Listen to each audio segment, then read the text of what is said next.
রূপবতী এক মেয়ের প্রেমে পড়েছি, দিনে রাইতে শুধুই তার কথা ভাবছি। মুচকি হাসি দিয়াই আমার মন করছে চুরি, পরনে ছিল নীল শাড়ি, হাতে রেশমি চুড়ি। যখন দাওয়াত খাইতে গেছিলাম বিয়া বাড়ি, প্রথম দেখে ক্রাশ খাইয়া তাহার প্রেমে পড়ি। তার জন্য মন আমার করে আহাজারি, কেমনে দিমু প্রেম প্রস্তাব, চিনি না তার বাড়ি।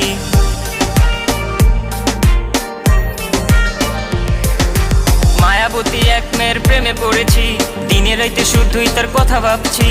মুচকি হাসি দিয়াই আমার মন করছে চুরি, পরনে ছিল নীল শাড়ি, হাতে রেশমি চুড়ি। যখন দাওয়াত খাইতে গেছিলাম বিয়া বাড়ি, প্রথম দেখে ক্রাশ খাইয়া তাহার প্রেমে পড়ি। তার জন্য মন আমার করে আহাজারি, কেমনে দিমু প্রেম প্রস্তাব, চিনি না তার বাড়ি। রূপবতী কন্যা সে, কোথায় তার দেশ? তারে প্রথম দেখাই বিয়া বাইতে ক্রাশ খাইয়া শেষ। আমি পড়ে গেছি তার প্রেমে, থাকবো না আর থেমে। সিঙ্গেল লাইফে এবার বুঝি প্রেম আমার এলো নেমে। কোথায় তার বাড়ি, হায় হায় কোথায় তার ঠিকানা? কবে পামু আমার কুইরা মন তো আমার মান